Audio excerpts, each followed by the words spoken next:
Oh my goodness. 86 people. I don't even know 86 people. Well, except now. Hello? Hello? Ooh, hello. There's a voice from beyond.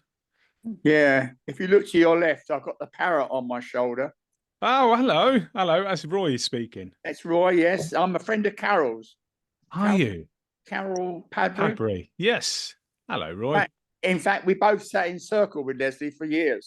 Well, this is it. We're going to get to this when, where's Phil? Phil?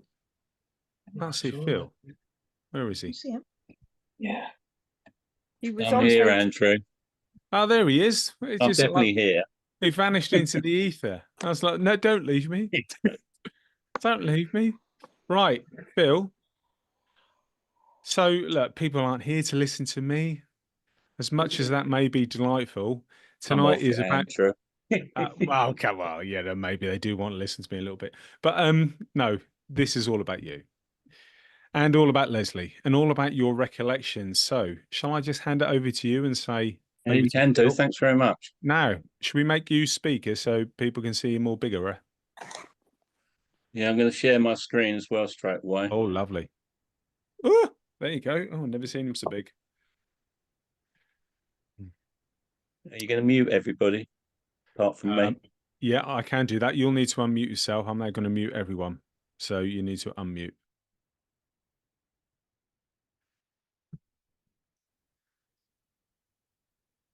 Right. You're still muted, Phil. When I mute people, it mutes everyone apart from me. Right, can you hear me now? Yeah, we can hear you loud and clear. Is the screen okay? Yeah, Andrew? no, that's... Guys, can you see that screen clearly? Yes. Give me a... All right, someone shouted yes. Well, it should be Excellent. muted. Yeah, how did they do that? I'm clever. Ah, excellent. Well, at least we've got one clever person. Sorry, I'm not to say that. Don't know who it is, though, do you? I do. It's Bill. That's right. Of course, I recognise you. But I can't see a picture of anybody. I don't know how to do that. In the corner there, look. I've got Phil, but that's about it. How do I get the rest of the people? That's right. That's because I highlighted Phil so that he's bigger on the screen. Oh, right. I've got Leslie big on my screen. Oh, yeah. No, so have we too. All right. Okay, go on. Carry on. Cool. Sorry. That's right. You mute it anyway. I see we've got a troublemaker on board already. Right, assuming you can hear me. As you know, my name's Phil. I know Andrew quite a few years. I first met him at Cober Hill some years ago.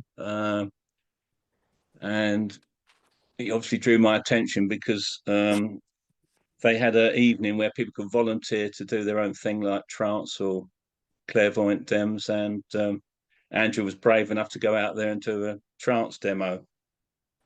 And I must admit, it was just stunning. And ever since then, I've taken a lot of interest in what Andrew does. And I've been on some of his workshops, and he's very good with the way he teaches, be very patient and everything else. Anyway, let's get back to the talk. Andrew asked me to do this talk, mainly because, you know, people like me are gradually disappearing, people that have been on these you know, met some of these mediums of the past, and I thought, you know, it would be a shame if I lost all this information. And I must say tonight, I have to thank Carl from the Leslie Flint Trust for helping so much, especially on the tape that I had. I took a tape along to Leslie Flint's sitting, and it was one of those old-fashioned cassette tapes. They weren't very good. You get a lot of noise on them, and you know, it's virtually 50 years old, this tape. So it had to be recovered a bit and sorted out and put onto digital, which has been done. And it will be going on to the Leslie Flint Trust website. I'll talk about that in a minute.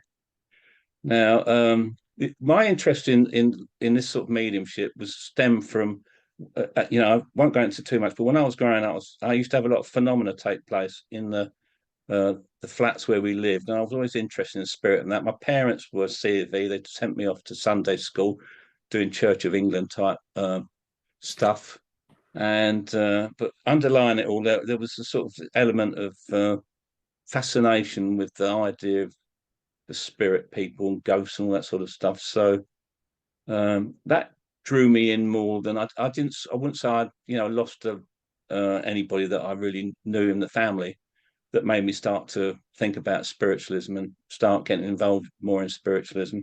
It was more to do with my fascination in what I would call at that time the unseen world. And to that end, in 1973, I probably walked through the doors of my first spiritualist church, and I wouldn't say I was that impressed. They've back in those days, it was very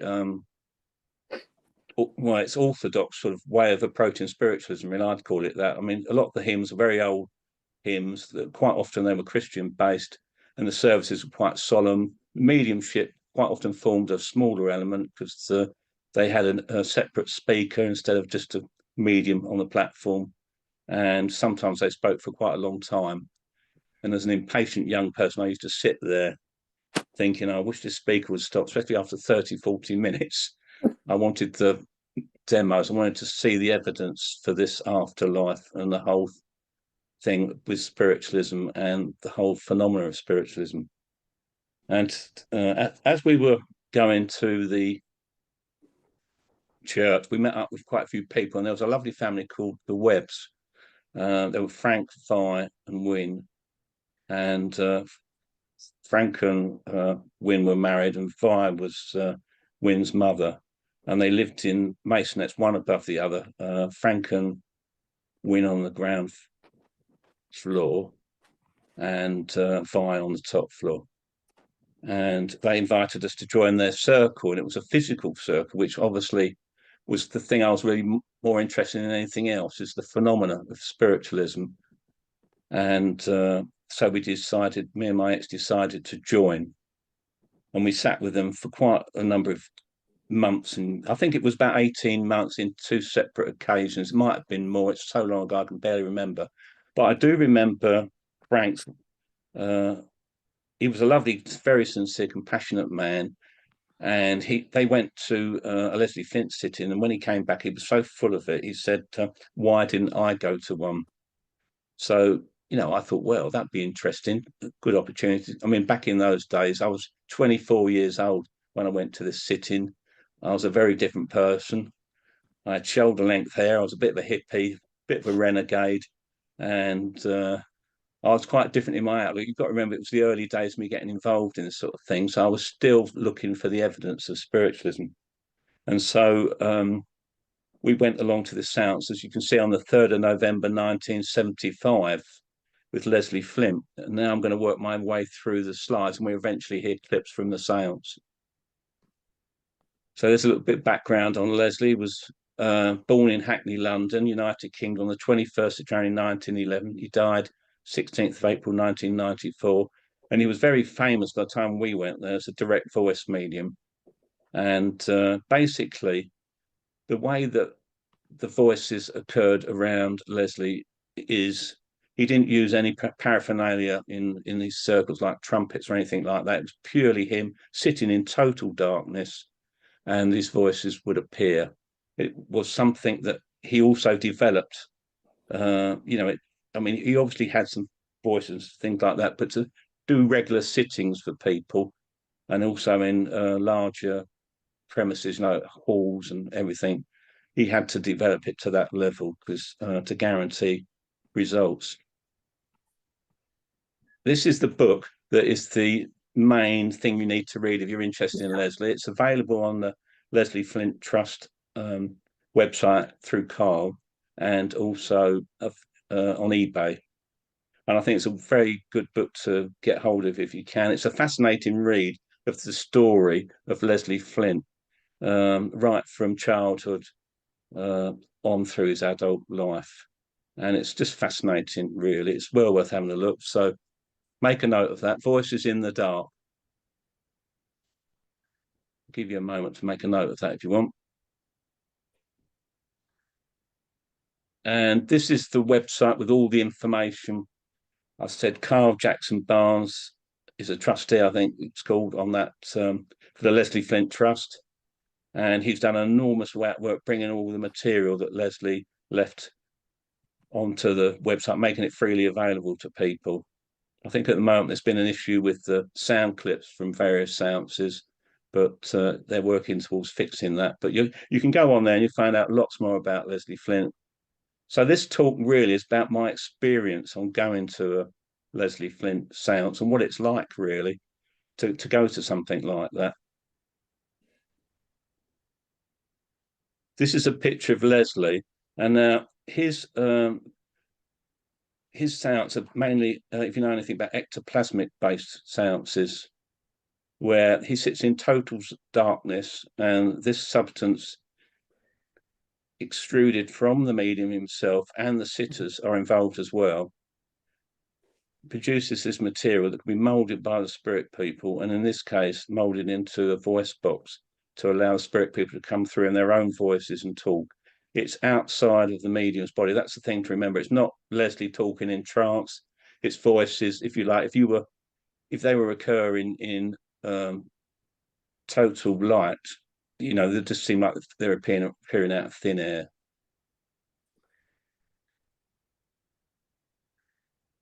This is where we went. Westbourne Terrace. It's in Paddington, London, UK. And Leslie had a flat, or what Americans call them apartments. I think he had a basement flat, and that's where we went. I mean, it was we didn't live too far from London, so it wasn't a major journey. It was probably about an hour or so to get there. But obviously, when we arrived, I mean, it was quite an imposing building. So for me, arriving there, I thought, oh, what's this going to be like? You know, the old heart begins to flutter a bit, and you think, oh.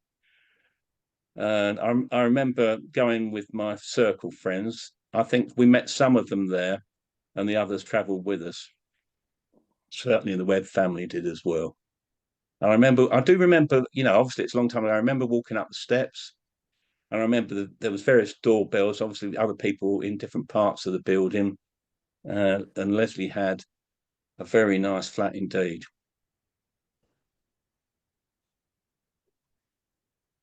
This is a picture of Mickey, Leslie's main guide. He was like the master of ceremonies, where he was the one spirit person who strung the whole thing together, and you'll see that as you listen to the clips. And so you can imagine me. I go into this room, and we sat down in quite comfortable chairs, all of us, and we, you know, got ourselves settled. And I found Leslie to be a very charming man. Actually, he talked to us normally, and it all seemed a bit strange, really. We'd come here, and then suddenly we were going to be sitting there listening to voices from the beyond. You know, I was in the back of my mind, I thought, well, I'm interested to hear what they say. And I was interested, obviously, from the point of view, are they going to say anything evidential to me? Am I going to find out anything about the afterlife and the things that I only knew about? Two people then that passed to the spirit world, being young, my grandfather and my dad's brother. So I was obviously very keen to hear from them, especially my grandfather, because I was incredibly close to him. And you can read that bit there. I mean, the seance, what happens is that, you know, once you're settled in, the lights were all turned off and it was pitch black. And I really mean pitch black. I mean, you could put your hand right up to your eyeball and you couldn't see it there. It was that dark. It really was so dark. And it was quite a large room with high ceilings. There were big windows and large, thick curtains. And it was just so well blacked out. It was incredible. And you can ask yourself, well, why have we got to sit in total darkness? And if you think about it, if this phenomena happened all the time around us in normal daylight, I mean, we'd live in a very confusing world, wouldn't we? If the spirit people could speak to us and we saw materialized figures all the time and everything. I mean, people do experience these sort of phenomena in daylight, but it's rarer. Let's put it like that. So in this tape, I'm going to start playing you now. I'm referred to as Philip rather than Phil. That's what my birth name was. And I stuck with that for quite a few years. And then I found people gradually shortened mine, especially when I was at work. And although initially I tried to correct them to get them to say Philip, in the end I thought I'll let them do it. So I just became Philip. It was a lot easier. So when you hear the reference to Philip, that's me. I mean, Mickey comes through and you'll hear his voice. What I've done here is I've recorded this opening clip, and I've left it in right from the start to give you some idea how long it took for Mickey to actually come through and talk to everybody. And he's great fun when you listen. I'm going to play it now. On the 3rd of November 1975, medium Leslie Flint.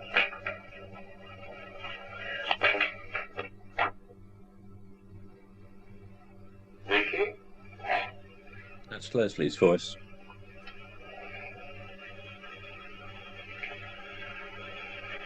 Someone give me a thumbs up if you can hear it, to make sure you can hear it, guys. Vicky? Yeah, I can hear it.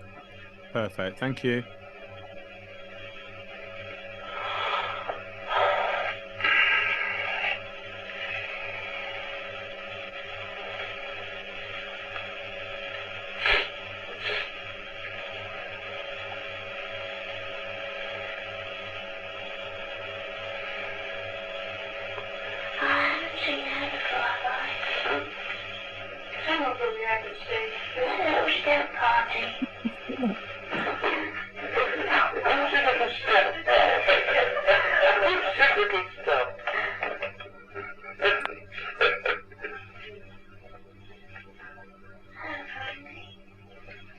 Hello, Mickey. How are you? I'm fine, thank you. And how are you? Well, I'm looking for you, mate. Yeah, me too. I'm moving around because I can hear better with the left ear. What's wrong with it? I think I was plugged up. Who was that? Who was there, Mickey? I've met some of them people before, and yes, you met some, but not all, Mickey. Mickey, can you get louder? What's up with you, Lee? I've got a bit of a cold from somewhere all of a sudden. Developed.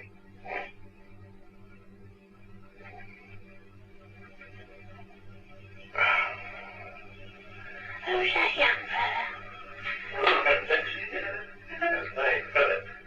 I haven't seen you, have I? No. I don't remember seeing you, mate. Are you new, Lee? Yeah, I'm new here. Got a pal around you.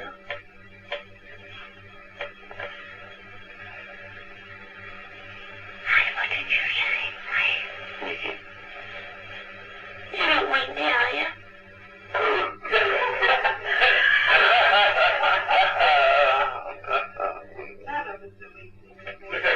Well, he ain't used to it, is he?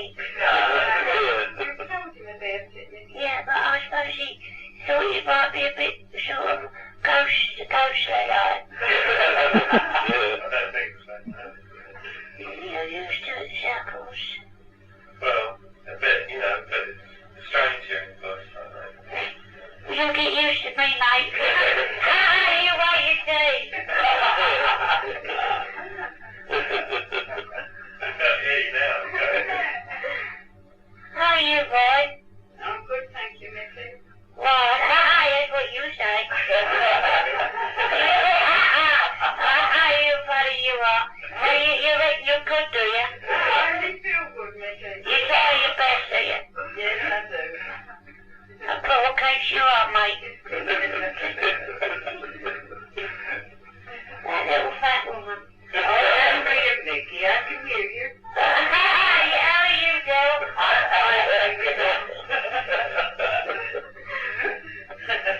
Little pal around here, no. I know. You do that for work. I don't do it, but you've been telling me I shouldn't. You told me that 2 or 3 times. I did what? You told me 2 or 3 times I should be. Well, I get you do the spiritual work, mate. There's a lot of power with you. Yeah, so you told me that. You're a proper little bugger, ain't you?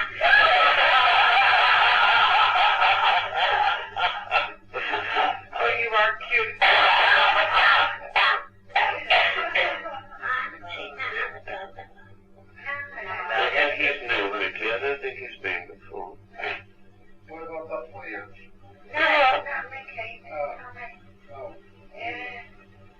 No, dear, what's coming? That gentleman is new to it, is he? Yeah. You've got something in your pocket belonging to somebody. I haven't, you know. What'd you say? I haven't. Well, that's funny. There's a young man here who's very interested in you. And he wants you to know he's here. And he's talking about his dad. I think you must know about this dad and his people. Hold on. He's laughing all over his chops. He says he's Tom. Tom? You know Tommy? Yeah, I know him. Really? I'm waiting for him to do something for me. What do you expect him to do for you then? You ask him. You're a more good customer.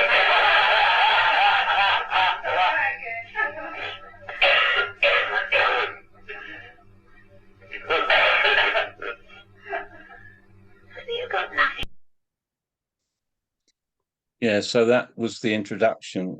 If you could hear Leslie's voice, he was the one that said he had a cold, and you'll hear him coughing throughout the whole séance on and off. You know, Leslie will speak at the same time as Mickey. So somebody's not muted, Andrew. It's most probably me, sorry. Yeah, just make sure you mute it, guys. Just keep the I don't know how to do it. Just comes out over it. What name is Yeah, it? I sorry. can mute you on my screen. I'm under Bill, I suppose, aren't I? Or Mary? Is it Mary? Hey. Is there a picture Anyway, of I'll us? carry on.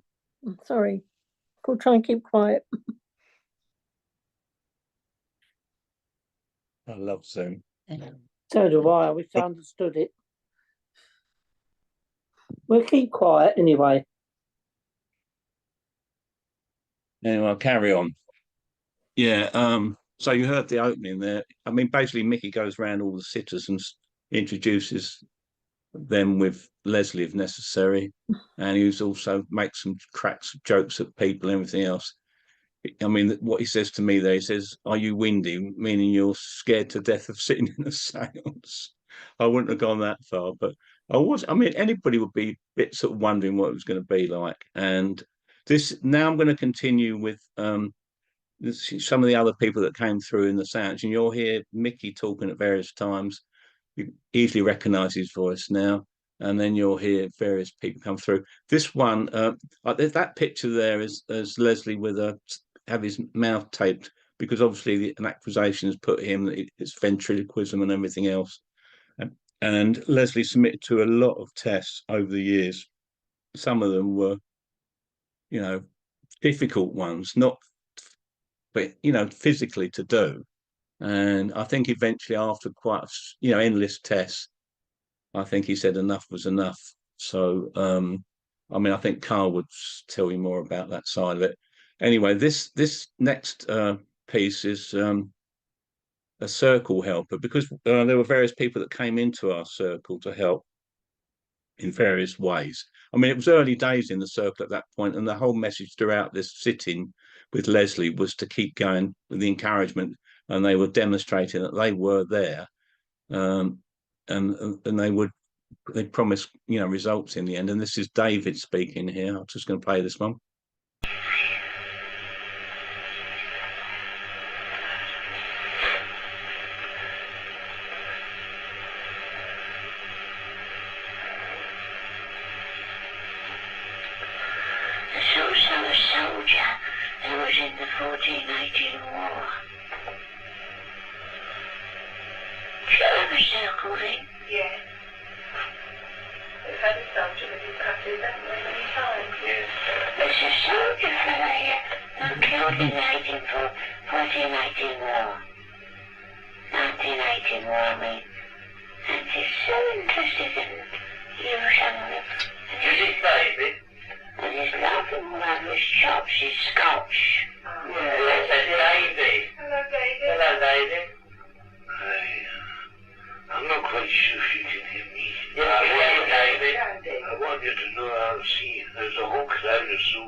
and he wants to get through and talk to you for a few minutes if I can, but there's a whole crowd of souls here where you won't be able to continue the meetings, no get to place, keep up the settle. David, did you come from Aberdeen? Aye. Ah, good. But you know, I've been here a good few years because I came here in a 49 that's a few years back now. Yes. Can you hear me? Yes, David. Yes, we can hear you. I'm not quite sure at times if you're here. You know, it's very difficult for us sometimes to judge exactly whether we're getting through or not. Yes, we can hear you clearly. Thank you for coming to the circle.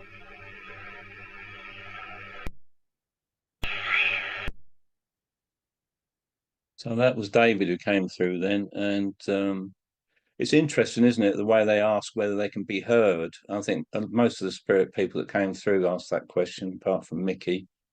And anyway, this next one is Tommy. He's another circle. Somebody comes into the circle, and you might remember there was a question of in the intro section about, you know, that chap asked what he had in his pocket, and Tommy sort of explains what that was all about in this one.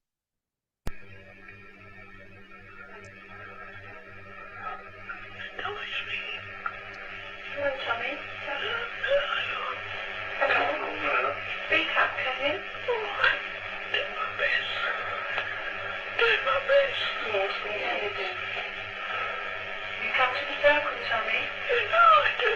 Yes. You gave us a tapping, didn't you? Thank you very much. I do. You know, I possibly gave the original my presence one way or another. Can you hear me? Yes. Oh, come on, then. What do you want me to do? You know. Well, you play that mouth organ, don't we? Maybe. Maybe. Maybe, eventually. Eventually. But it's nice of you to come anyway, Kenny. You've got it with you. Have you got it with you? No, we just bring it. I thought perhaps you'd have it in your pocket. I told Nicky that you'd probably have the mouth organ in your pocket. I thought you'd bring it with you. Oh, that was what he wanted. Yeah. No, we need it at 5. What'd you say? We need it at 5. Well, that's all right. You can bring it in the morning with it. Well, Not like a piano, is it? good, you can put it in your pocket. It's not that big. I would have played it probably if you'd have bought it. Still, one day I'll play it in the circle. You Oh, will. bless it, yeah. I do my best anyway. Can you hear what I'm saying? Yes. I wish I could speak louder, but I suppose eventually when one gets in the habit, it's not so bad. I'll be able to do much better. It's just a matter of getting used to it. Keep on the meetings, you know, it means a lot to us. We'll get through, you know. Yes, good. Is she there, Tommy? Yeah, she's here. Crowd of people. No, okay. God bless you. She'll speak to us. Billy. Billy. Billy. No, Billy. Billy? Where's Billy? Oh, Vivian. Vivian? He's here. He's going to help us a lot in the circle. Is he? Who's Vivian? Well, he was quite a medium, I'm told. Was he? Oh. Very good. Thank you, Mary. That was a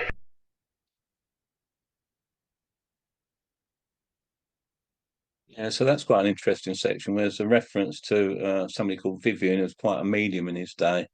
And this leads really on to the next one, where this was one of those voices that really fascinated me, because he came through, announced his name was Deakin, and I always thought it was spelt like it says there, Deacon. So obviously when Google came along, I tried to look him up, couldn't find him, anything about him at all. And he came through in the circle and said he wanted to help. He was interested in the circle and everything else. And I think that's what happens in these physical and other circles. A lot of activity goes on in the background and you're not always aware of it. But obviously, once the communication really gets going through the trance mediumship or independent voice or any other means, then you start to really get the information flow. And so I'm going to play this clip now, but I never really knew who this chap was until I sent this clip to Carl at the Trust a few years ago, and basically he identified him for me. And this is the clip.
I think that one's really interesting to me, although it doesn't, the content of what he says is helpful, but it's, basically you want to know more about him, don't you, really know who he is.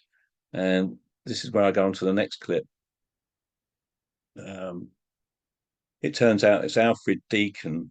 And when I was at the Arthur Findlay College Open Week this year, had a book sale on, and there was this book about him. I couldn't believe it. And it was only, a year or two before that Carl had identified him, who he actually was. And the interesting thing is that Carl had a clip. We had a tape, I presume, the whole seance, but he had a clip from Alfred Deakin of him talking in 1973. A group of Australian people came over for a seance with Leslie, and he came through then, and this is the clip. I think it might be possible, but I doubt it. Hello? It sounds very possible.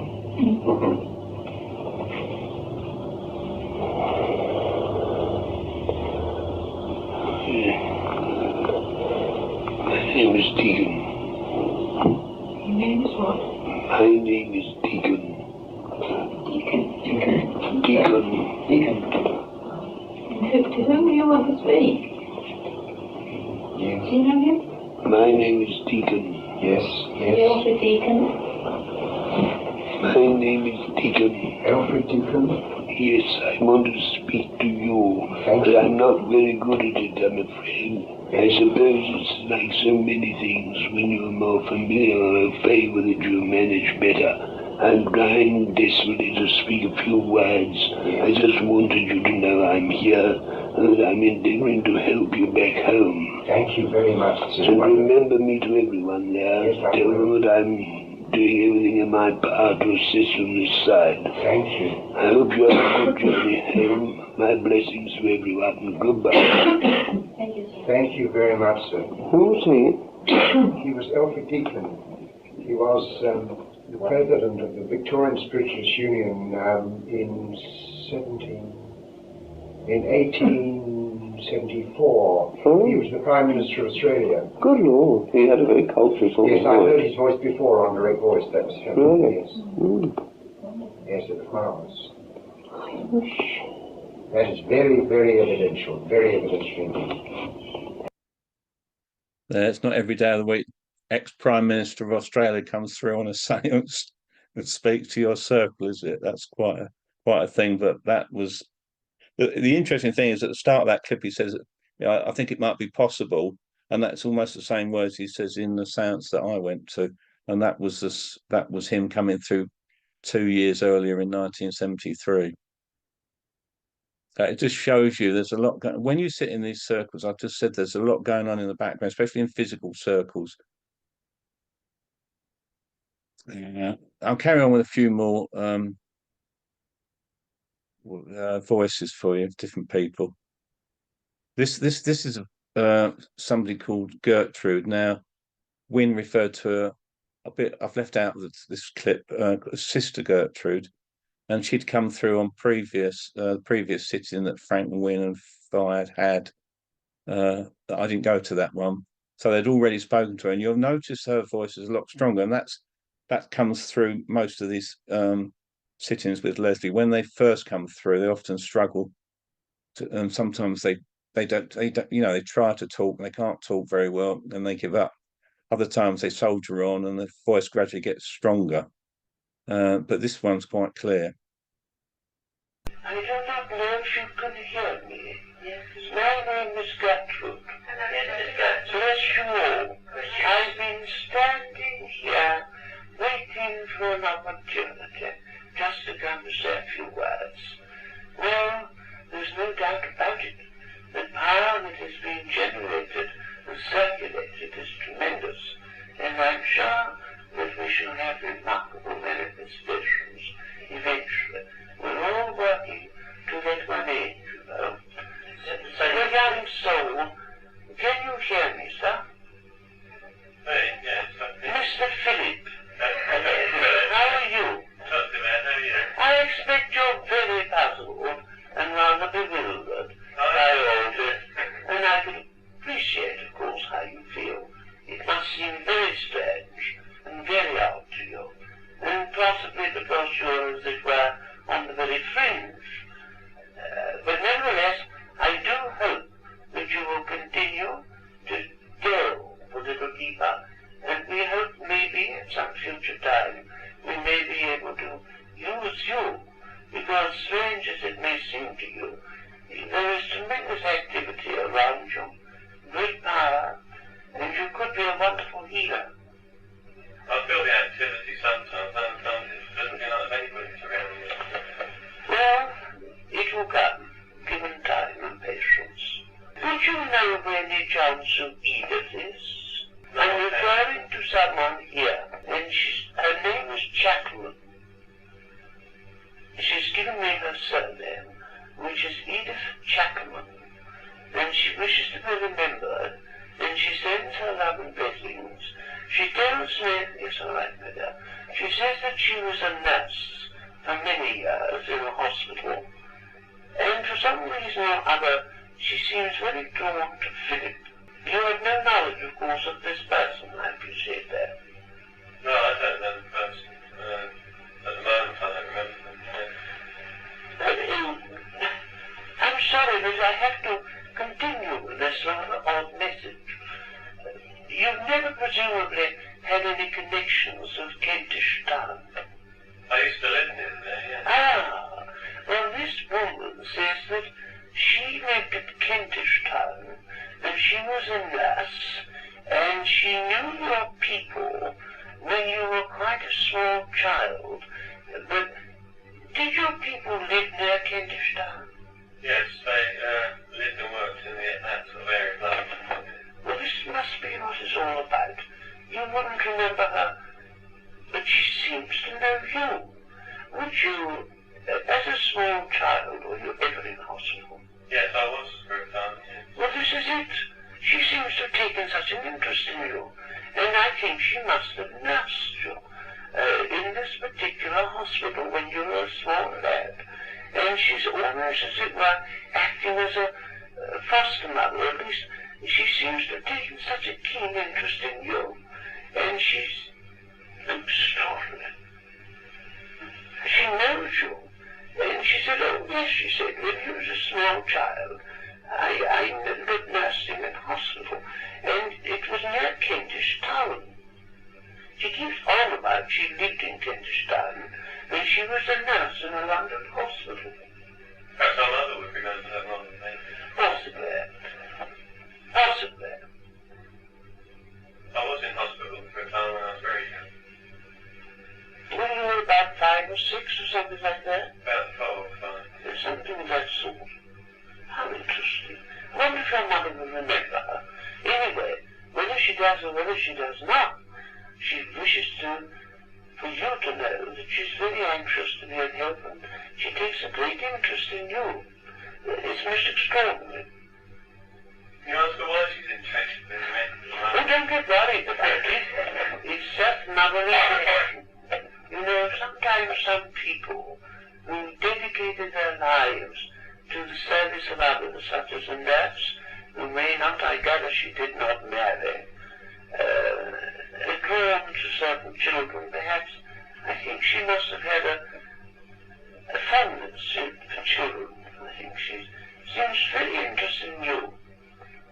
It's extraordinary, perhaps, from your point of view, but I wouldn't let that worry. Yeah, I mean, that's an interesting clip, isn't it, really? I mean, my mother was a nurse, and she worked at the Whittington Hospital, which is in Archway, which is quite near to where we were living at the time. And I did go into hospital a couple of times when I was young, firstly with double pneumonia when I was about 4 years old, and then later when I had tonsils removed. In those days, they used to bit of a sore throat and they'd take you in hospital and whip your tonsils out. I don't even know what tonsils are anymore. I haven't got any. But yeah, and I vaguely remember a nurse that took a bit of a shine to me there. But I mean, I asked my mother if she couldn't remember her, and I did try and look her up on family history sites, you know, through the census and other various means, birth tests and marriages and stuff, and I couldn't track her down, which was very frustrating because here we've got a case where you've got the first and the second name. So if anybody wants to look into that for me, they're welcome to. I'll be absolutely fascinated if you find out more about her. This is the one that at the time really, I mean, it took me back a bit really because this chap came through and said he wanted to work with me through trance mediumship. And to be honest, I never ever considered anything like that back when I was 24. And as Andrew would tell you now, it's a bit my thing these days. And he came through, and I'm just going to play you this clip straight off. Oh, in that picture, you see the old reel-to-reel tape records they had. Now we've got little smartphones in our pockets. But that's what you had to carry around with you if you wanted to record anything. Here's the clip.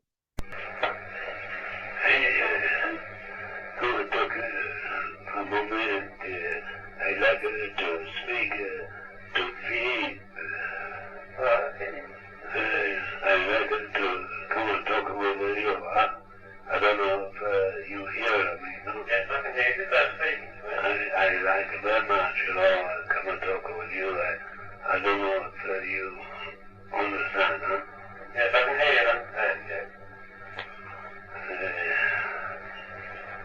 Can you tell me what your name is? My name is Louis. Louis?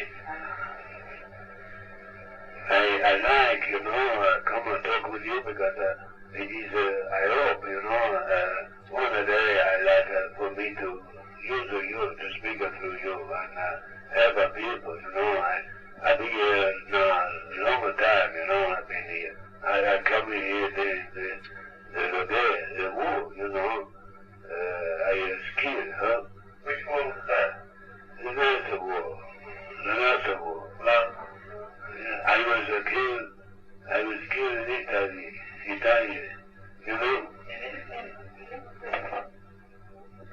You hear me, no? Yes, I can hear you. How do you want to work with me? Well, I like to help people through you gotta be a good medium, huh? You got a good power, huh? I could help people in many ways, huh? You don't think of yourself as a medium, huh? Perhaps want to be a medium, huh? But when a day comes, maybe, huh? I'll be able to work with you and other people, huh? I do much good for people, huh? If you let me. I hope you will be able to work with me, yeah. You are no doubter, huh? Yes, I hope you can work. You're no doubter. Oh, yes. No, you find it difficult, huh? You're not no good at it yet, huh? No. But when I say, I work with you, huh? I tell you many things. I tell you many things when you don't know it, but I give you guide, help, when you need say, no, huh? How you say? When you're in a mess, huh? I'm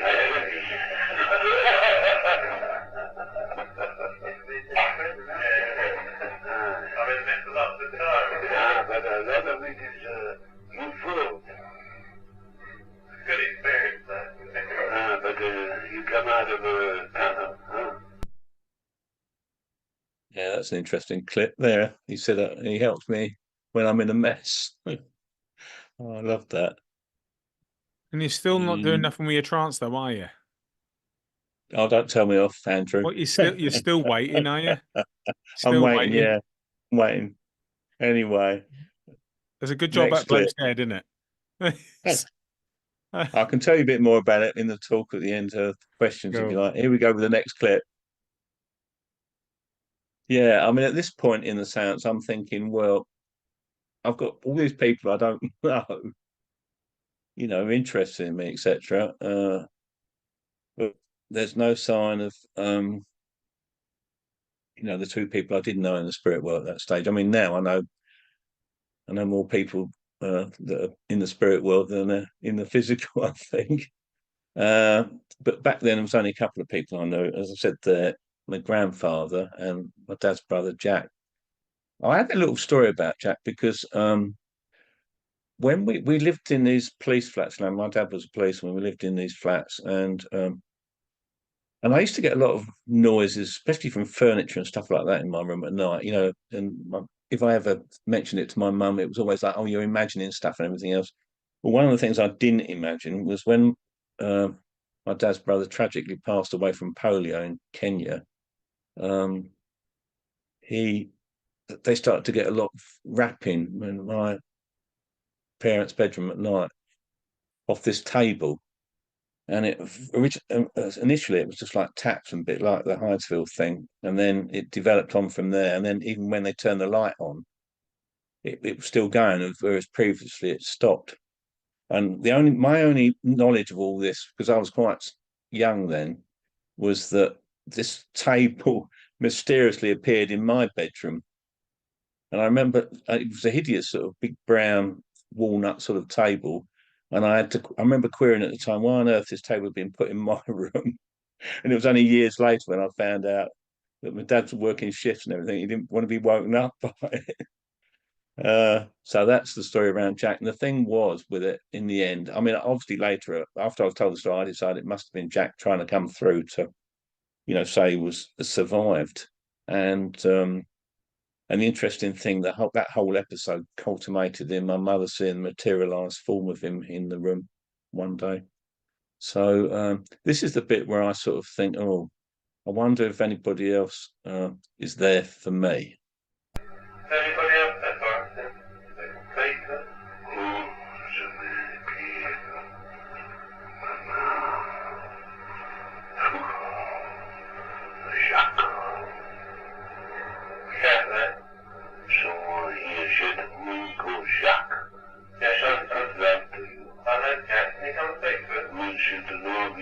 all said, he's Jack, Jack. Yes, I know, Jack. Can you speak to us?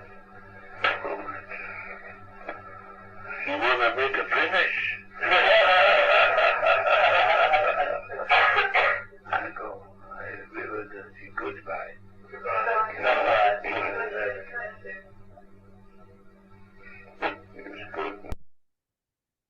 Yeah, so Jack never came through. I think the thing that interested me in that, I mean, on the original tape, it was hard to hear it, but he said that Jack was exhausted. I mean, that really puzzled me, really, what that's all about. I mean, he did die tragically quite young of polio. He had two jewellery shops out in various cities in Kenya when they were under British rule. And he unfortunately contracted polio and he passed away out there. And there's a bit of a backstory there. Anyway, we're coming towards the end now, so we move on to the end. I mean, how do these circles end? You're sitting there in the pitch dark. You've been sitting there for quite some time, hearing these voices coming through, and you wonder, you know, who's going to be next? Because there was about 13, 14 different spirit people come through during that seance, and then of course I'm sitting there waiting in anticipation to see whether Jack will come through and talk to me. And then obviously the circle is coming to an end, and here's what happens afterwards.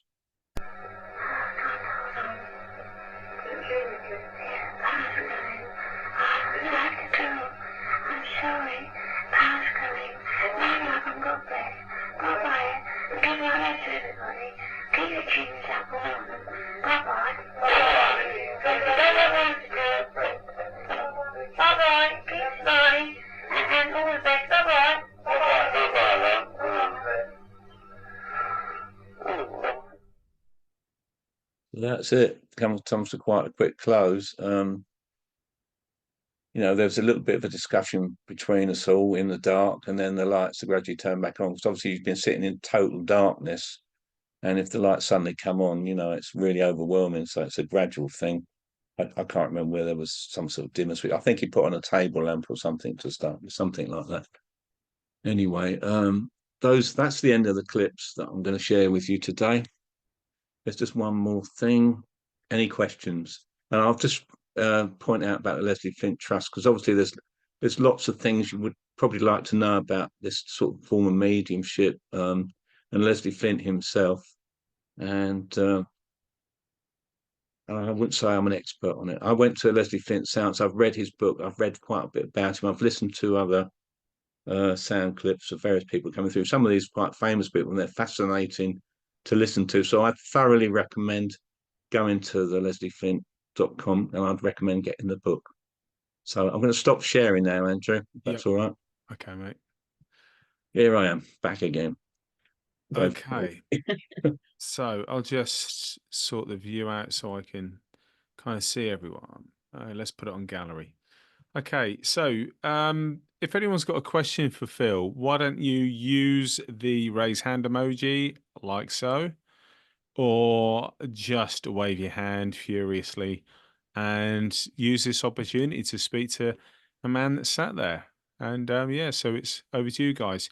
What I would also say is, Phil, I mean, we've allocated a couple of hours for this. If this is halfway, do we want to allow people the time to have a toilet break roughly halfway through? That's a good idea.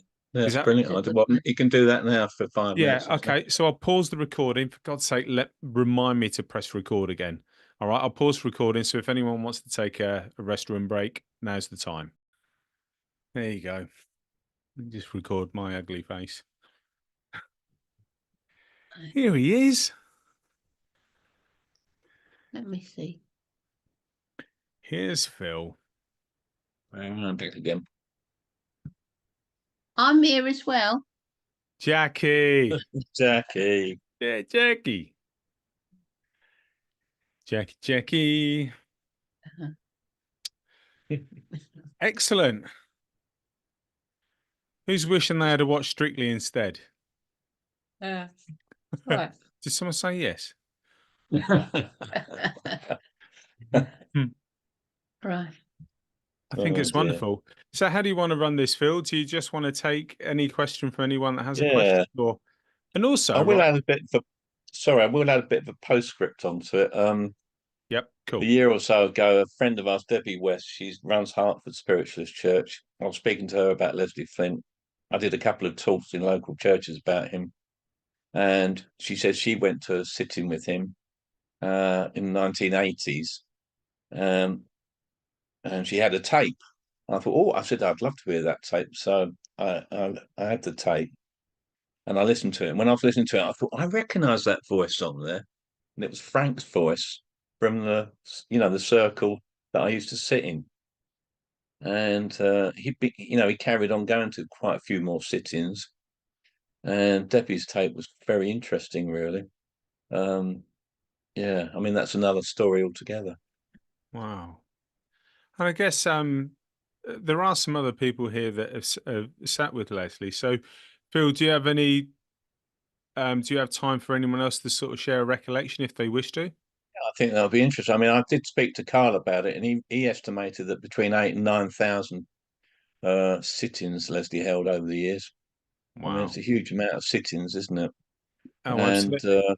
so there's a lot of material out there, and there's a lot of material available on the trust website, which should be, but it's been, apparently they were hacked a while ago and they've lost some of it, but they're restoring it. But I mean, it's interesting because quite a few of the clips are quite famous people. Yeah.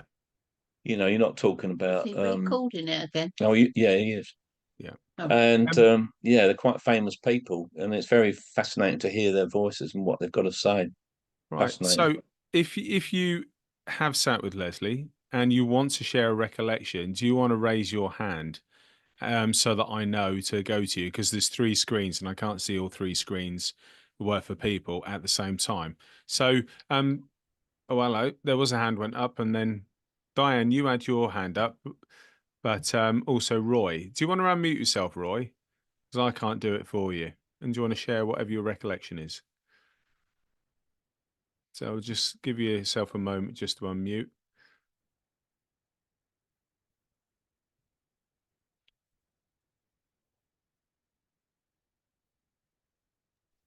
Can you hear? There you go.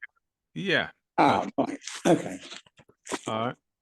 I just got, I sat with Leslie over about, I don't know, 15, 20 years. Oh, wow. And I actually sat in his home circle. So, me and Carol's on now tonight. Yep. Should be talking. No, it's just a fact. I just brought me back with some evidence that I was a rep at the time, and I used to go around all my customers, and I got talking to a couple of guys in Croydon. And I said, talking about it. Oh, one said very interested, and his partner said, it's a load of rubbish. You can't talk to the dead. I said, well, if you like, why don't you come along to a circle? Nah. Anyway, cut a long story short, they came to the first circle.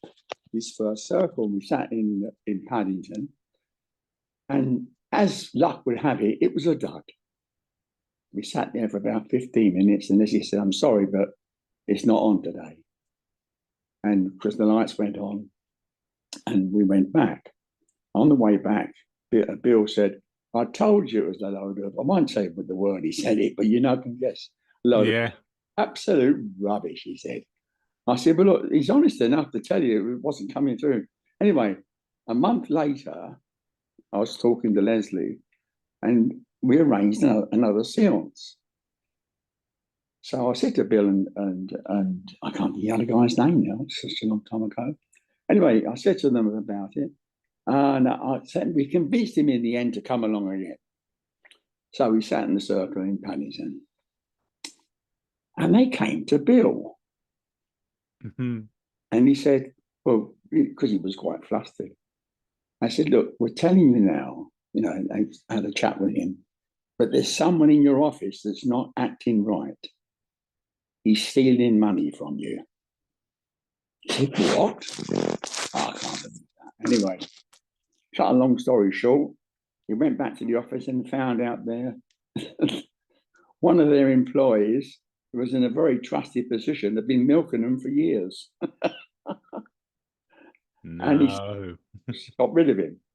But, you know, I just always go back to that one because it was so much evidence in that he was told one day, went back and found out it was completely true. And the guy had been milking them for thousands. Wow. So, you know, just the fact that we used to go to Leslie's 4 times a year when he was in Paddington. And then Carol and I helped him move down to Hove. We found him a nice house in Hove and we moved him down there and we used to sit every week with him. We was very, very fortunate. I mean, it was a bit blasé for me because, you know, people were, when you talk about a circle like Leslie's, they're all in wonderment. But to me, it was like an everyday occurrence. And Carol, of course, and her husband, Martin, who's unfortunately passed. But I mean, very honoured to know Leslie and be a very good friend. And I mean, Roy, that just blows my mind. I mean, that's like being a football fan and like, you know, Bobby Moore saying, "Do you want to come around for a kick around every week?" And you're like, "What? Are you kidding me?" Like, I mean, reading the book blows my mind, but to listen and to know all of the things that you must have seen and heard, that it just fills me with just tremendous enthusiasm and kind of wonderment, really, about what you guys must have seen and heard. well, I must have sent about 15 to 20 tapes of seances to London. I can't remember who had them, but he very kindly put them all on CD and sent the CDs back to me. But I don't recall who I sent them to. But it was either the Psychic News or something like that in London. It might be you guys, actually. I don't know. I can't remember now. It's many years ago I sent. Unbelievable. Is there any other recollections you want to share before we go to Carol, if she wants to share anything? Me? Yeah. Well, I can't think of nothing offhand at the moment. Okay. But I had you can guess that we had so much evidence from Leslie. Yeah. It was, well, we treated it like an everyday occurrence. It was a bit blasé, really, you know. Yeah. Quite strange. But I'm sure Carol will fill you in on some circles. Brilliant. Thanks ever so much, Roy, for that. Pleasure. Carol, no pressure there, love. But Carol, do you have any recollections that you'd like to share with us? Can you hear me? Yeah, I can hear you. I can hear you. There we go. I'll place you on a spotlight. There you go, Carol. I'm there. Woo. Can you hear me? We can hear you loud and clear. All right. I actually. Oh, sorry, something's going wrong. Don't worry, we can hear you fine. I actually lived in Westbourne Grove and feels wrong. He didn't go, oh, can you hear me? Yeah, we can. Feels wrong. Westbourne Grove, he didn't go upstairs. He had the, can you hear me? Yeah, he did say he was in a basement. He was in the basement.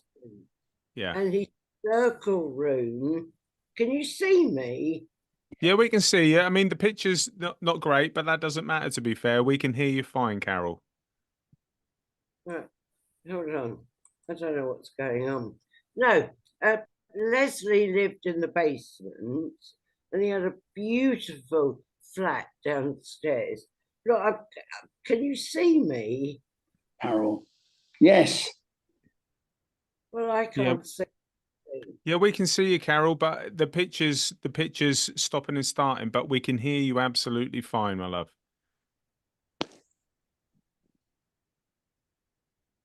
Oh, I don't know what's going on. Oh, I can see me now. So,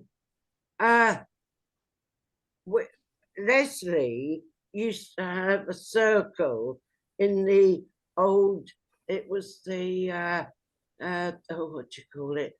The horse carriages, right? It was there was a big slope, and it was the old horses, whatever. Anyway, Martin and I actually lived in Westbourne Grove for 6 weeks. Oh, I'm not doing it, am I? Yeah, you are. You are. You're fine. I went to a séance with Leslie. Martin and I used to go a lot, and we were selling our flat and buying a new house. And he always said he wasn't clairvoyant. I knew Leslie very well. He always said, I'm not clairvoyant, you know. And so we're sitting while he sat on the throne. I called it a throne, but on a platform. And the seats were like theatre seats, because he used to do all the old silent films in there. The coach house, that's right. And we're sitting there waiting, and Leslie was always grumpy. Oh, come on, Mickey. And he used to puff and blow.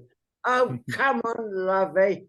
And I said to Leslie, I said, we've sold the flat, but we've got 6 weeks, 2 months before we can move.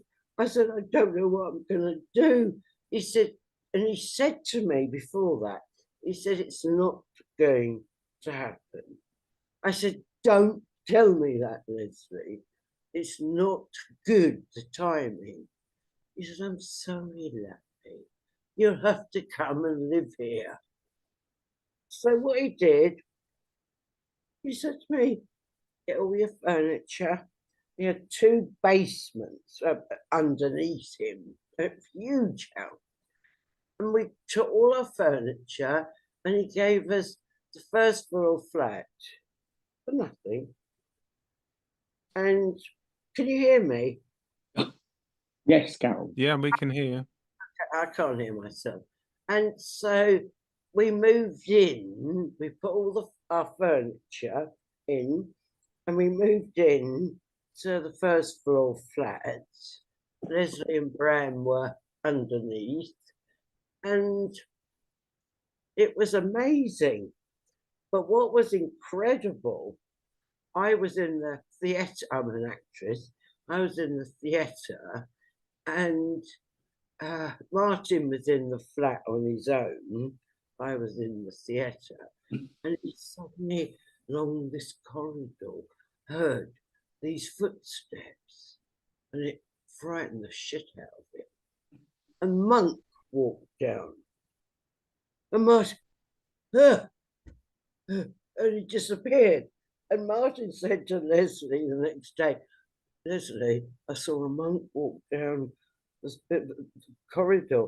He said, oh, that's all right. That's just the monk. He's just checking you out. You know, that was Leslie. I knew Leslie very well. He came to our wedding. I've got photographs of him. As Roy said, we moved him down to Hove.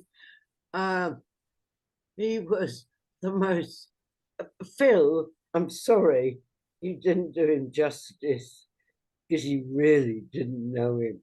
He was the most generous, kindest person that was totally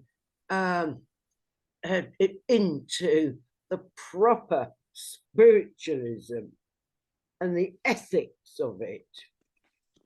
And he used to send me, well, he used to come to all my, I'm an actress, first nights, and I've got pictures and letters from him.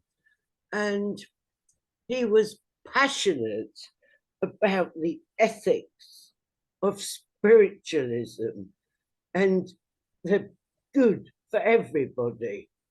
And Phil, I know you've done a great job, but I would love to, I've got the recordings here, because Bram always gave me the recordings of to help people that don't realise there's life after death. And there's some, well, he's got it in his book, but there's some wonderful recordings of a guy that passed over and he met his horse. It made me cry. But Phil, thank you for the memory of Leslie.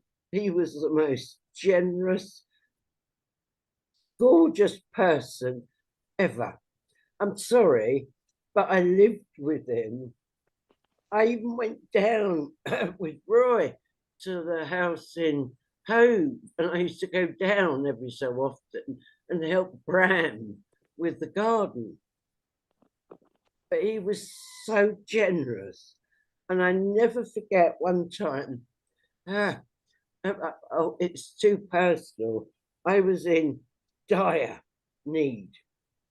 And I didn't want Leslie to read about it in the newspaper. It was nothing to do with me. So I went down and I phoned Bram and I said, Bram, I need to come and see Leslie. He said, oh, all right, Ducky. He used to call me Ducky. And Leslie used to call me Lovey. And so I got down there and Leslie's sitting in the chair and Bram's done cakes and sandwiches and coffee. And I said, Leslie, I need to tell you something. I've written it in my book. I've written a book about my life. And he said, all right. I said, I need to tell you something. And he had his checkbook by the coffee table, because Bram did everything. And he said, what do you, I said, I don't need anything. Do you need money? I said, no. All I want is to tell you what's happened. I don't want you to read it in the newspaper. He was willing to write me a check for anything. Yeah. And I said, no, I couldn't. Sorry, I can't take that. He was, I can't tell you how lovely he was. Yeah, I think it comes across really clearly just how much, obviously, you treasured those memories, Carol. Absolutely. Oh, I'm sorry. Yeah, I think it's great to hear that as well, because obviously my experience was one sitting, and I wish I'd gone back for more. But I mean, you know, the trouble is when you look back on life, there's other stuff going on, you know, with houses and homes and jobs and everything else, and I gradually got drawn away from it. You know, I think I was involved from 1973 for about 5 years in spiritualism. And then I came away from it for 25 years, and then I came back, and then I'm heavily involved in it since then. Yeah. You know, I'm a president of the Spiritualist Church. I get quite involved in it. I'm interested in the whole history of spiritualism, and helping people is the basic thing. But I mean, a couple of things I just remembered actually was I do remember steps up at the front of the. I mean, you could correct me if I'm wrong. Steps up at the front of the front door. So I vaguely remember going up, and also I remember being shown the cinema that he had in that flat as well. I mean, that looked really posh to me. I remember the red seats, you know, that sort of silly stuff sticks in your head. And then I do remember going in the bathroom, and there were these gold-coloured taps, and I can't ever remember seeing them before that. So it's funny the memories that stick in your head and other things that go, but it's amazing. I mean, I would love to have known him more, etc. But I think his mediumship was something extraordinary, wasn't it? It was natural. And I've always said to people, mediums, okay, everybody's psychic. Mediums are born physical or direct voice mediums. They're born to be it. You can develop the trance, right? You can, but you've got to have that physical or whatever you call it. my husband, who Leslie knew very well, was a trance medium. He was fantastic, but unknown. And we did our own thing. And I think trance mediums, physical mediums, are born to do it. Everybody's psychic. Not everybody's a medium. Can you hear me? Yes, Carol. Yeah. All right. So I'm sorry. That's only my, Roy. You obviously. I'm listening.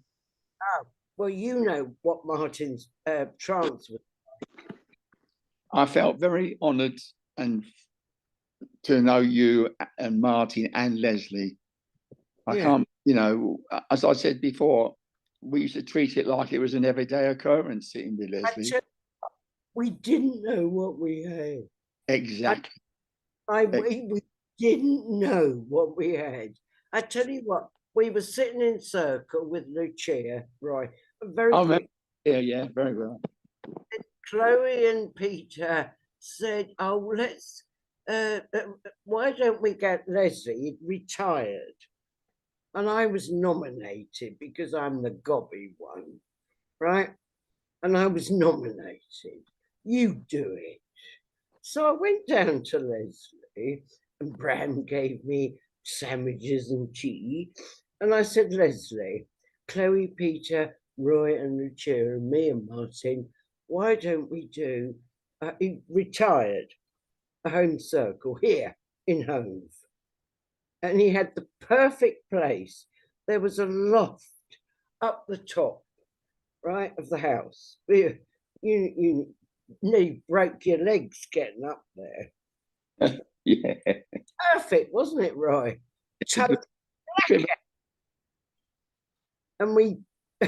And he said, "All right, lovely." So we went with Roy, didn't we, Roy? Yeah. Wait for years. We used to go down to Hove, climb up these effing stairs and sit in the dark.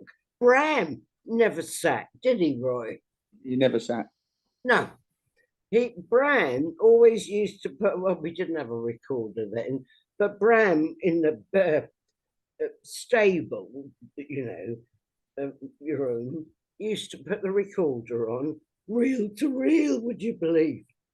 Reel to reel, didn't he, Peter, Roy? And so we used to go up there every week. I don't know how long it was, Roy.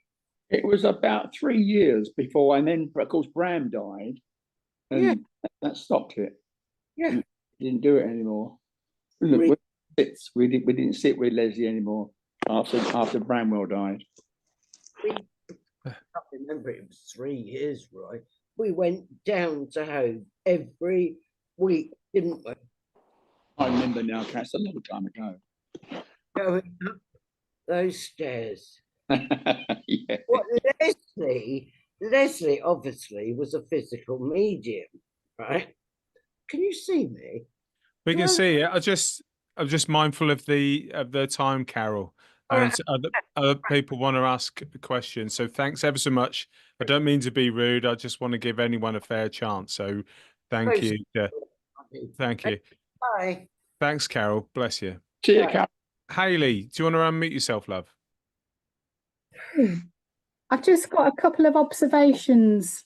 And I feel that your soundtrack to me was actually very clear. And the interference that you were describing, and it was at the start, because I do a lot of paranormal investigations, and I've got loads of audios where you get that, it's like a tinkling sound, isn't it, in the background? It's the only way you can describe it. It's like this high-pitched tinkling. And over the years, I've worked out, this is my interpretation of it, is that that's the spirit world. There's all these different dimensions. They're coming in and talking, but it's at a different speed to hear.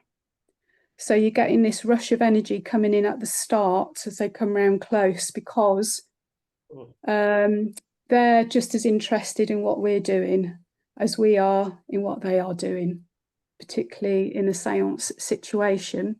So I enjoyed listening to that. I'd forgotten about that, you see. I thought, yeah, I've heard that before. So to me, that represents the different frequencies coming through from the spirit world. And another observation is I was fortunate enough to transcribe for Carl the Amy Johnson séance. And I found that very interesting because I don't know if it was the first time she came through, but it was so slurred and so weak that it took a while to build the power up, and then she was off. And I thought, well, that was interesting. So that's a long time ago. I did that now, but that was really interesting learning to realise, again, on the other side, as they're coming in and working with the medium's energy, they have to practice that, don't they? And get used to the frequencies and the vibration. So I really enjoyed hearing your take, Phil. Secret squirrel. Very much. Yeah, very secret squirrel. So yeah, no, thank you for that. I mean, I was just going to say something about the circle I sat in, actually, because we used to sit in total darkness. Frank had this big piece of hardboard and he went outside in the garden, put it up over the window, and every little corner, every chink of light was blotted out. Yeah. And believe it or not, he used to play vinyl records in the background when we were sitting, and he'd play this Sing Along with Max vinyl album. When it got to the end of one side, somewhere he'd turn it over in the dark and put the needle down on the start of it. And sometimes it didn't always arrive at the start, but I think after a few months of singing along with Max, I'd had enough. Yeah. But I mean, we did have some, when I was sitting there, we did have some phenomenal like cold breezes, raps and taps, but yeah, you know, I lost contact with those people eventually, so I never found out how far they went with it all, and they passed away since. So yeah, I mean, I've heard direct voice since sitting in circles, you know, and round myself, but I've never really sat to develop it properly. But thanks for that, Hayley. Yeah, no, I enjoyed it. Thank you. Thanks, Hayley. Dawn, do you want to unmute yourself, my love?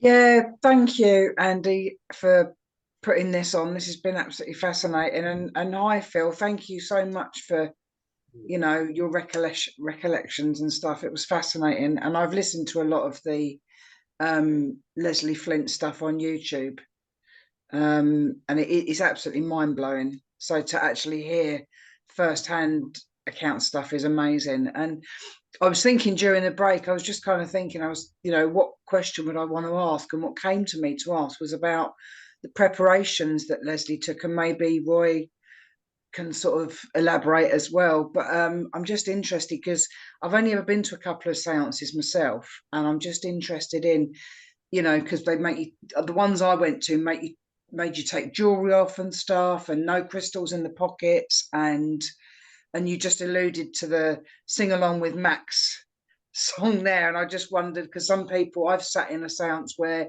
they were singing to get the energy going and stuff, so I just wondered if there was any of that with the one that you went to at all. I don't remember anything like that. I mean, it was perfectly natural. It's like you're going in for, you know, afternoon tea with somebody, you know. Okay. I mean, yeah, I've been to these so-called seances now, and there's a lot of paraphernalia and mumbo jumbo involved with it all. Yeah. I think a lot of it is like Carol said, you know, you're born with it.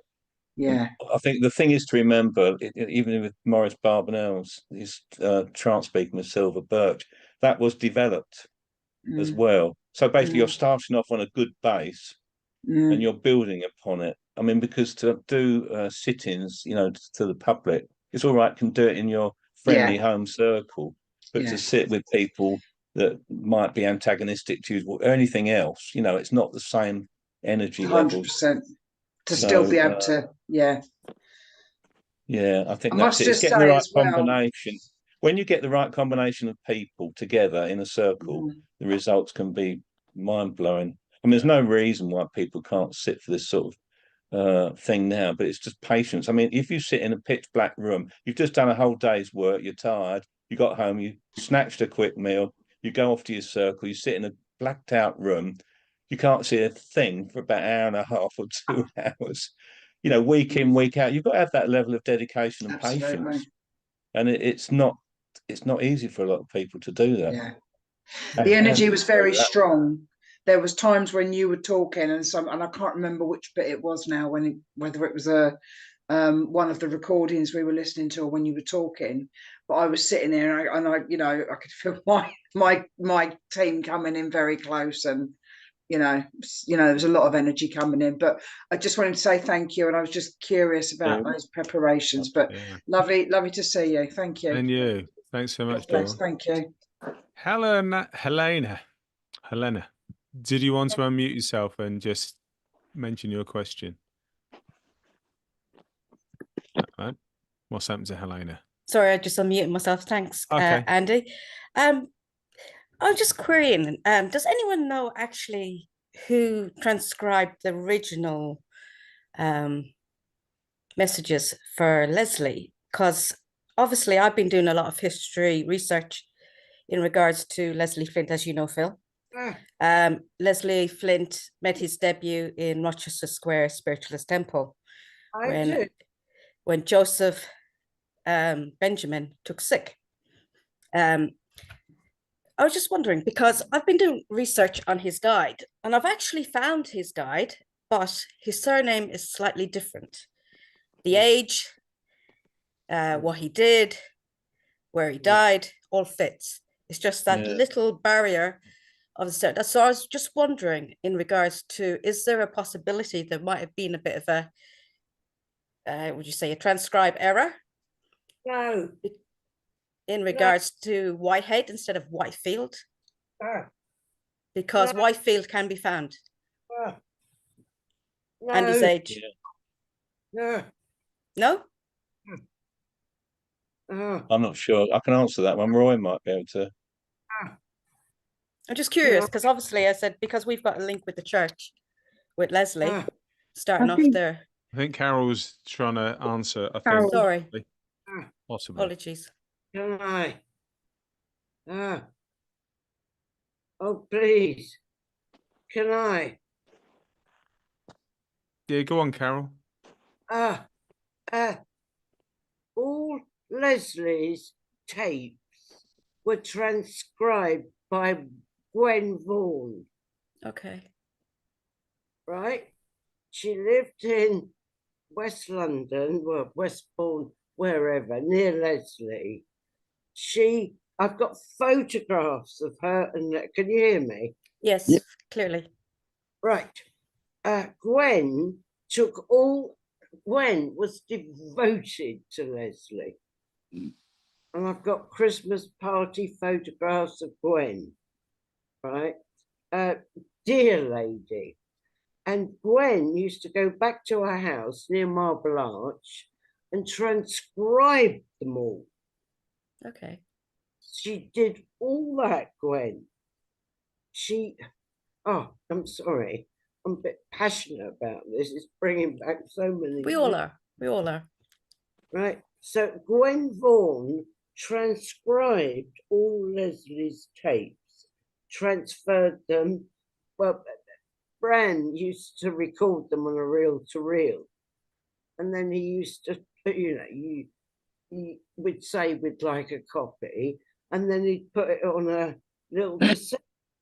But Gwen, I don't know what Gwen did. She knew everything about Leslie. Sorry. No need to apologise. Well, I do, because I get very passionate. No, as I say, we all are. It's just I've been doing research to try and clarify Leslie's guide. He does exist. It's just the first name is the same. It's just the tweaking of the last name is different. He can be allocated, found in Camden, as like in the recording from Leslie has been taken. The boy did exist, and he did die when he was 18 and in Camden Town. Mickey? Mickey. Yeah, it's just the surname is slightly off, Mickey, but the child did exist. Roy would know that because we've researched it, and Roy Peters has the original painting, but I think either James did, if Roy's still here. Yeah, Roy. I think where it is, Carol. You don't know where it is? Roy, what's your understanding then of Mickey? Of Mickey and the surname? I mean, look, what I will say is when I've done family tree stuff, which is unrelated, but You got to remember, it's not an exact science with the people that recorded census details. I know my family's name, and yet the variations of one name throughout the census records, literacy wasn't necessarily at the height of its potential back then, and people would often write down how they heard a name rather than how it was actually spelt. So I'd kind of allocate a little bit of leeway to it. But Roy, what do you want to say? Because I'm mindful of time, guys. The other name but Mickey for Mickey. I didn't know anything else about him. It always used to do, hello, everybody, and that was it. Hello, I'm Mickey here. And we talked to him. I never knew anything about him, but his name or where he came from. Okay. Unfortunately, my battery's running out on the computer, on the laptop. Oh. I might lose you. Okay, that's fair enough. But look, that's a great question, Helena. Thank you. So, you know, it's always interesting to know. Back to you, Phil. You caught me out there, Andy. Back to you in the studio, Phil. I need to think. Oh yeah, I was going to mention about Debbie West. You know, my friend runs Hartford Spiritualist Church, and apparently she went to two Leslie Flint sittings, and she was invited to the first one because Frank, the guy I mentioned, you can hear him in those clips I played, was having chemo, so he wasn't well enough to go. And to fill her place, she was asked, his place asked if she would like to come along. But that first sitting she went to was a complete blank. So, you know, I just wanted to make people aware that not every sitting was that, you know, successful. You know, there's a variation in that. I think that's one of the things with all this, that you get those sort of results. You can sit in a physical circle yourself and you get 1 week and it seems fantastic. Yeah. And then the next 3 or 4 weeks, nothing. We've had that. Leslie used, and it was only the second sitting that Debbie went to that was successful. And there's some really interesting bits on her tape.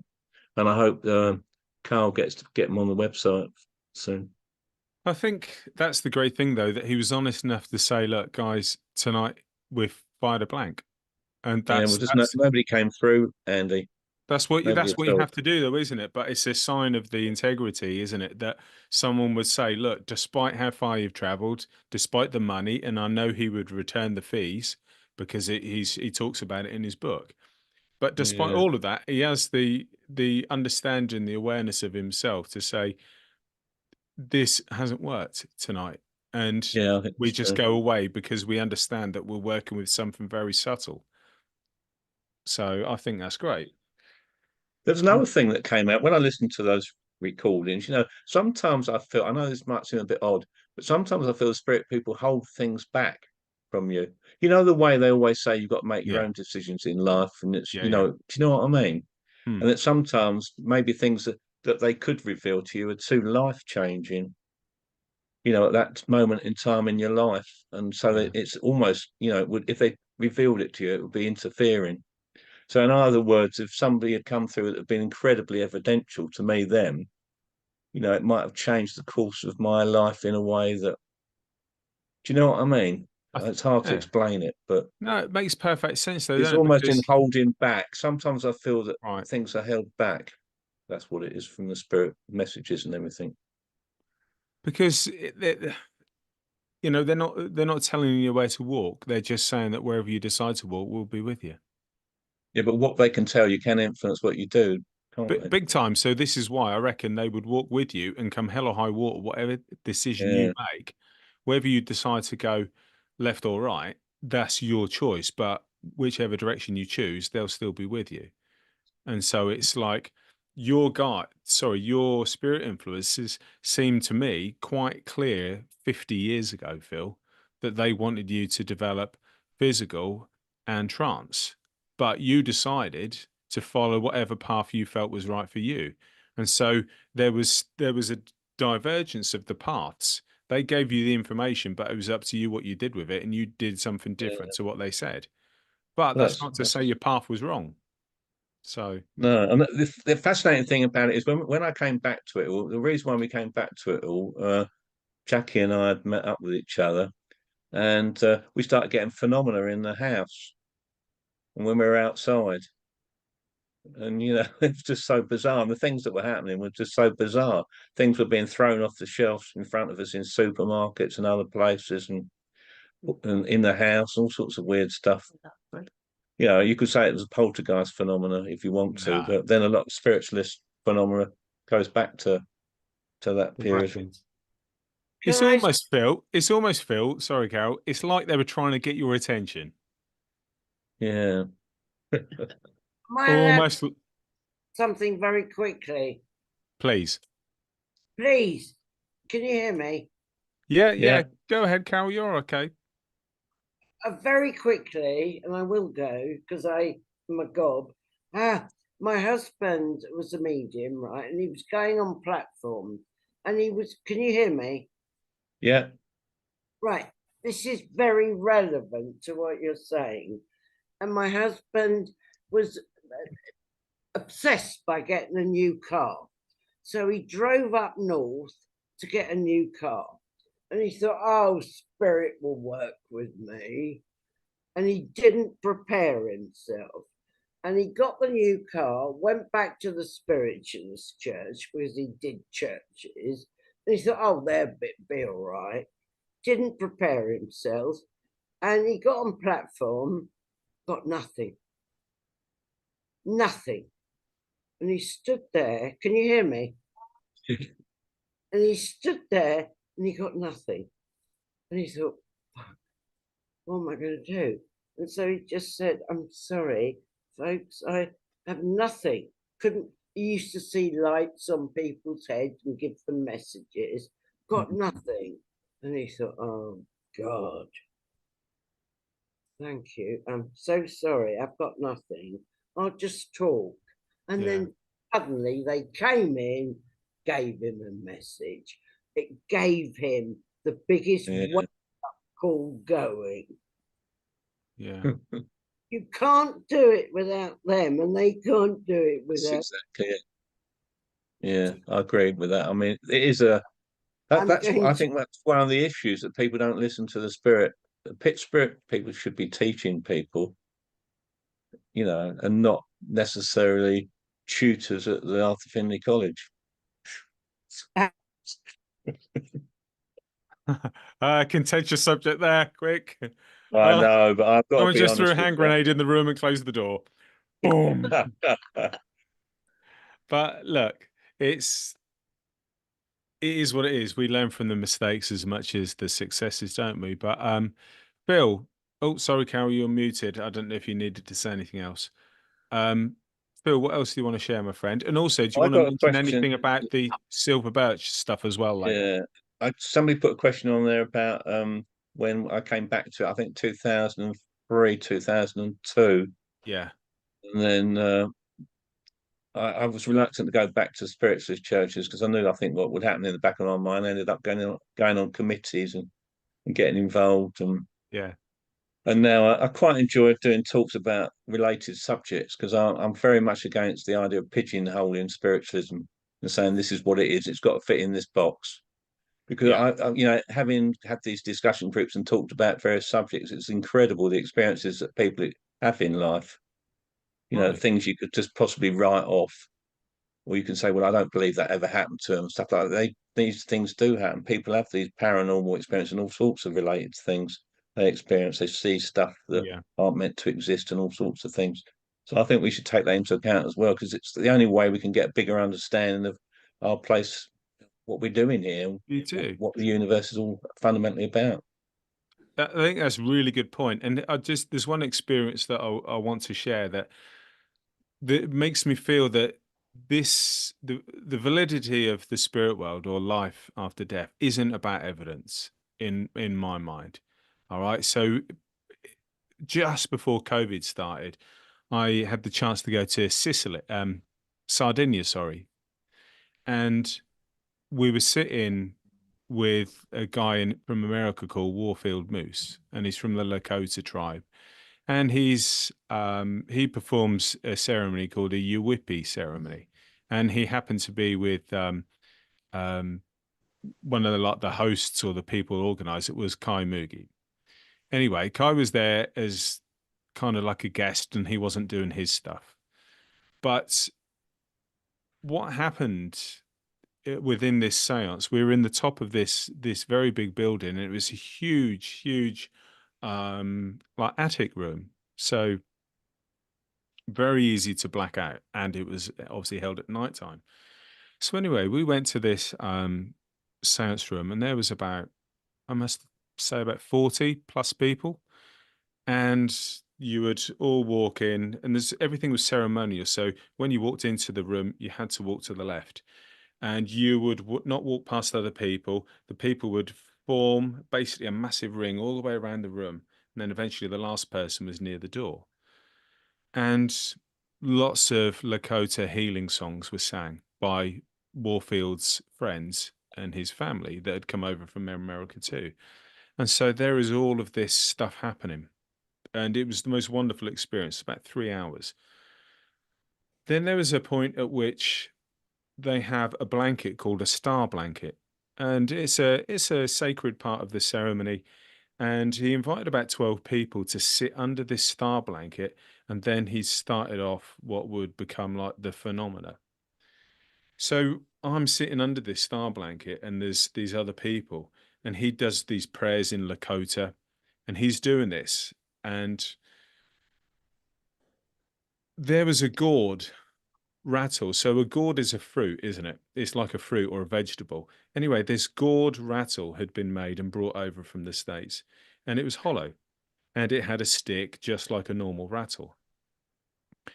And yet under me, under this blanket, this gourd rattle had lightning flashing within the rattle itself. It was like I was looking at a storm in a cloud from like 50 miles away, but it was inside this rattle, right in front of my eyes. I mean, right in front of my eyes. I defy anyone to tell me how that happened. But we then moved past this bit where the blanket is over the top of your heads. And then part of the ceremony is that Warfield gets wrapped in the blanket and bound up so that basically he looks like a giant caterpillar. All right. And he cannot move. His arms are inside the blanket. He's wrapped up. He looks like I don't know what, a taco.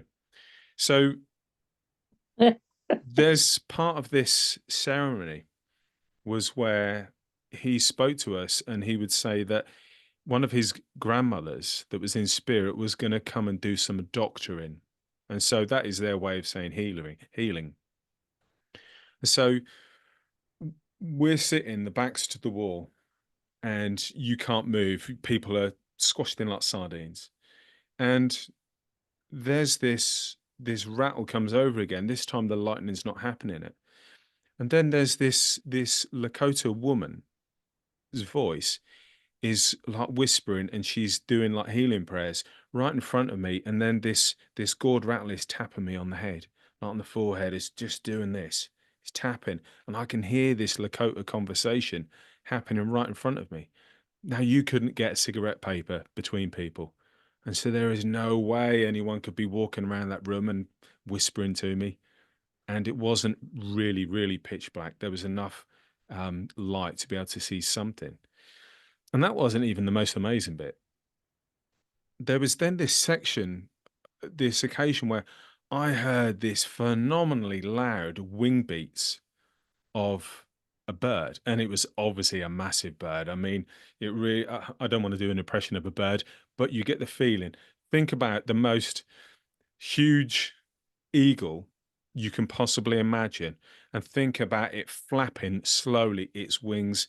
And not only are you hearing it, you are then feeling, I can feel the breeze of the wind as it hits me in the face, as this eagle is flying around the room. And you can hear the wings, and you can feel the breeze of the bird as it flies. Now, at no point during any of that ceremony was it necessary to prove evidence, to give survival. What was done, what made it beautiful, was you felt the presence of those spirit people.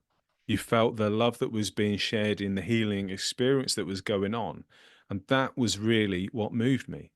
I felt the presence of my guides with me, and we were experiencing it together. And so at no point were there demands placed upon the spirit people.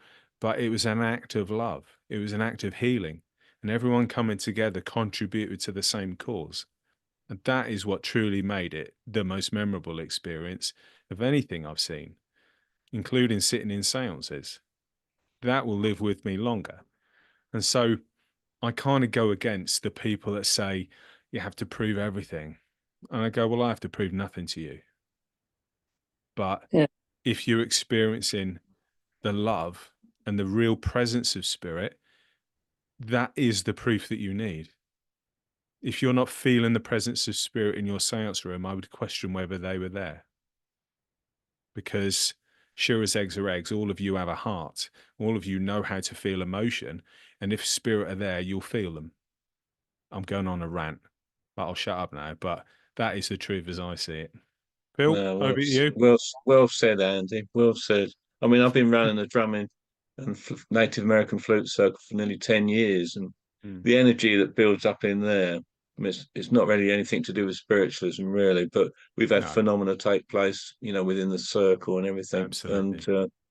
And you know that there's a presence with you all the time when you're there, and the healing energies that build up during it. I would encourage everybody to really look at themselves and see what matches with their spiritual experience, because one person's might be different to another. For one person, it might be going out, climbing up the top of a mountain in the Lake District, looking at a fantastic view and experiencing a godlike experience. Yeah, I think people need to find their own skills and match themselves to the world they see around them. Yeah. One of the other things I was going to say is that my parents went to, well, it's a long story, but we met Morris Barnwell years ago, and my parents got invited to a silver birch circle, and I've got a tape recording of that circle. And in a similar way, I'm not an expert on Morris Barnwell or silver birch, but I do a similar thing, talking about Morris and silver birch and playing some of the excerpts from the recording, if you'd like me to, at a later date. What do you reckon, guys? Worthwhile? Who wants to hear something about an actual silver birch recording? I think there's a few thumbs up there, Phil. Yeah, there's not many recordings, so somebody said to me. I mean, that you can buy a few, you know, like in the shop at the college, and yeah, I mean, it's very limited apparently. I don't know why, but well, I'd just like to hear it from the horse's mouth rather than someone else's thing. So yeah, if you want to do that, guys, Andy. Hey, yeah, it's 1973 that goes back to. So that's before I was born. How old do you say? I'm only 21 though, so that's a long time before. Oh, you're I going was back. born. You're winding your life backwards. No. No, I'm only 21 in my mind. Well, in my mind, I'm about 10. Yeah, but yeah, no, I am now in my 6th decade. If I'm 50, oh God. So yeah, Phil, I would really love that, a silver birch chat. Yeah, definitely. Yeah, well, I'd like to thank everybody for coming on. Thanks, There's Dawn. more people than I thought, and I hope you enjoyed it. Yeah. And I hope you go off and look at the Leslie Flint Trust website and get the book as well. I would strongly recommend getting the book. And thanks for all the messages on there. I haven't had time to read them all. And hopefully Andy will save the chat if you can, Andy. Yeah, I'm going to. Yeah, absolutely. And then I can have a look at it afterwards.